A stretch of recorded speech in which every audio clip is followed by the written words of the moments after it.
നമ്മൾ എല്ലാവരും ടൈം ട്രാവലിനെ കുറിച്ച് കേട്ടിട്ടുണ്ട്. സിനിമകളിൽ മാത്രം കാണുന്ന ഒന്നാണല്ലോ ഇത്. എന്നാൽ സയൻസ് ഫിക്ഷൻ സിനിമകളെ വെല്ലുന്ന ഒരു സംഗതി നമ്മുടെ ഭൂമിയിലുണ്ട്.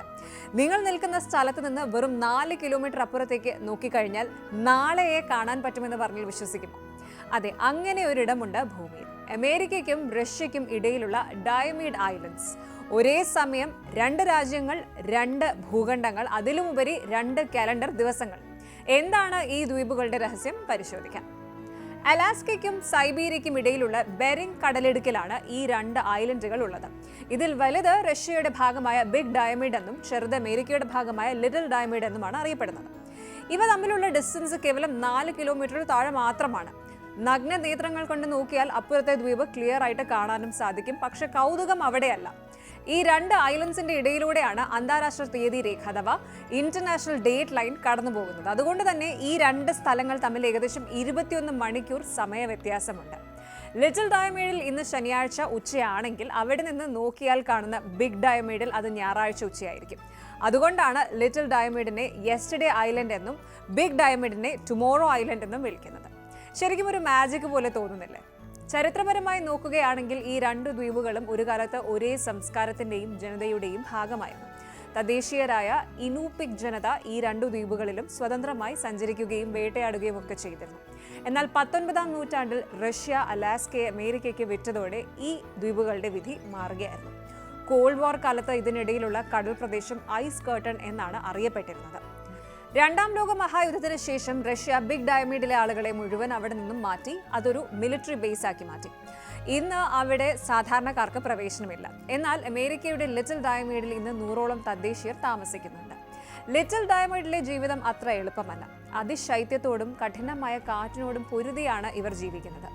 കടൽമഞ്ഞ് ഉറച്ചാൽ മാത്രമാണ് പുറം ലോകവുമായി അവർക്കൊരു കണക്ഷൻ ഉണ്ടായിരുന്നത്. എന്നാൽ ഇപ്പോൾ ക്ലൈമറ്റ് ചേഞ്ച് കാരണം മഞ്ഞ് പഴയ പോലെ ഉറയ്ക്കുന്നില്ല. അതുകൊണ്ട് ഹെലികോപ്റ്ററുകൾ മാത്രമാണ് അവർക്ക് ഏക ആശ്രയം. ഭക്ഷണ സാധനങ്ങൾ എത്തിക്കുന്നതിനും ചികിത്സാ ആവശ്യങ്ങൾക്കും ഇവർ ഹെലികോപ്റ്ററിനെ തന്നെ ആശ്രയിക്കുന്നു. സമുദ്രനിരപ്പ് ഉയരുന്നത് ഈ ചെറിയ ദ്വീപിലെ ആവാസ വ്യവസ്ഥയെ അപകടത്തിലാക്കുന്നുണ്ട്. ആധുനിക ലോകം സൃഷ്ടിക്കുന്ന മലിനീകരണവും ആഗോള താപനവും എങ്ങനെയാണ് ദൂരെയുള്ള ഒരു കൊച്ചു ഐലൻഡിലെ ജീവിതം മാറ്റിമറിക്കുന്നത് എന്നതിൻ്റെ ഒരു ക്ലിയർ എക്സാമ്പിൾ ആണിത്. മറ്റൊരു രസകരമായ സംഭവമുണ്ട്.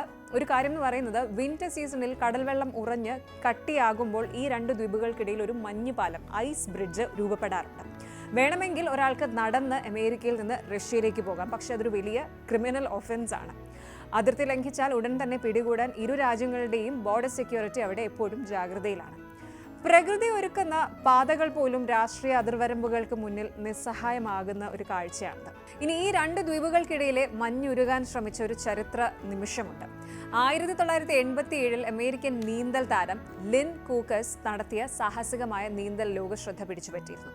അത്യന്തം തണുപ്പുള്ള വെള്ളത്തിലൂടെ ലിറ്റിൽ ഡയമീഡിൽ നിന്നും ബിഗ് ഡയമീഡിലേക്ക് അവർ നീന്തി കയറി. ശീതയുദ്ധത്തിന്റെ ആ ഉച്ചസ്ഥായിയിൽ അമേരിക്കയും സോവിയറ്റ് യൂണിയനും തമ്മിലുള്ള പിരിമുറുക്കം കുറയ്ക്കാൻ ഈ ഒരു നീക്കം ഒരു പരിധിവരെ സഹായിച്ചു.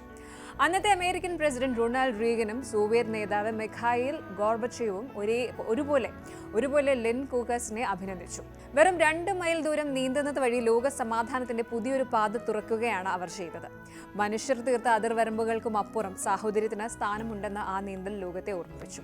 ഇനി വന്യജീവി സമ്പത്തിന്റെ കാര്യത്തിലും ഈ പ്രദേശം ഏറെ സവിശേഷതകൾ നിറഞ്ഞതാണ്. മനുഷ്യർക്ക് പ്രവേശനം കുറവായതിനാൽ ബിഗ് ഡയമീഡും പരിസര പ്രദേശങ്ങളും അപൂർവ ഇനം പക്ഷികളുടെയും കടൽ ജീവികളുടെയും സങ്കേതമാണ്. പഫിൻസ്, ഓക്ലിഡ്സ് തുടങ്ങിയ പക്ഷികൾ ഈ പാറക്കൂട്ടങ്ങളിൽ വൻതോതിൽ പ്രജനനം നടത്തുന്നു. അതുപോലെ സമുദ്രത്തിൽ വാൽറസുകളും സീലുകളും തിമിംഗലങ്ങളും യഥേഷ്ടം വിഹരിക്കുന്നു. ലിറ്റിൽ ഡയമീഡിലെ തദ്ദേശീയർ തങ്ങളുടെ ഉപജീവനത്തിനായി ഈ ജീവികളെയാണ് ആശ്രയിക്കുന്നത്. ശരിക്കും ഡയമീഡ് ദ്വീപുകൾ നമുക്ക് നൽകുന്ന പാഠം വൈരുദ്ധ്യങ്ങളുടേതാണ്. ഭൂമിശാസ്ത്രപരമായി ഇത്രയും അടുത്ത് കിടക്കുന്ന 2 സ്ഥലങ്ങൾ എങ്ങനെയാണ് സമയം കൊണ്ടും രാഷ്ട്രീയം കൊണ്ടും ഇത്രയും അകന്നു പോകുന്നത് എന്നത് വിസ്മയകരമാണ്. ഈ ദ്വീപുകൾ നമ്മളെ ചിന്തിപ്പിക്കുന്നത് പ്രകൃതിയുടെ അത്ഭുതങ്ങളെക്കുറിച്ചും മനുഷ്യൻ സൃഷ്ടിച്ച അതിർവരമ്പുകളെക്കുറിച്ചുമാണ്. സമയം എന്നത് വെറും ഒരു സങ്കല്പം മാത്രമാണെന്നും അത് സ്ഥലത്തിനനുസരിച്ച് മാറിക്കൊണ്ടിരിക്കുമെന്നും ഡയമീഡ് ദ്വീപുകൾ നമ്മളെ ഓർമ്മിപ്പിക്കുന്നു. സാങ്കേതികമായി പുരോഗമിക്കുമ്പോഴും പ്രകൃതിയുടെ നിയമങ്ങൾക്ക് മുന്നിൽ നാം എത്ര ചെറുതാണെന്ന് ഈ ദ്വീപുകളിലെ ജീവിതം നമ്മെ ഓർമ്മിപ്പിക്കുന്നു. ഇത്രയടുത്ത് നിൽക്കുന്ന 2 ഭൂവിഭാഗങ്ങൾക്കിടയിലെ ഐസ് കർട്ടൺ എന്നെങ്കിലും പൂർണ്ണമായി നീക്കം ചെയ്യപ്പെടുമോ എന്നും ഈ 2 ദ്വീപുകളും വീണ്ടും പഴയതുപോലെ ഒരു ജനതയുടെ ആവാസ കേന്ദ്രമായി മാറുമോ എന്നതും കാലം തെളിയിക്കേണ്ട കാര്യമാണ്. പ്രകൃതിയും മനുഷ്യനും വരച്ച അതിർവരമ്പുകൾ ഒത്തുചേരുന്ന ലോകത്തിലെ വിസ്മയമാണ് ഡയമീഡ് ദ്വീപുകൾ. ഒരേ സൂര്യനും ഒരേ കാറ്റും അനുഭവിക്കുമ്പോഴും സമയം കൊണ്ട് 2 ദിവസങ്ങളിൽ ജീവിക്കുന്ന ഈ മനുഷ്യർ ശരിക്കും ഒരു വണ്ടർ തന്നെയാണ്.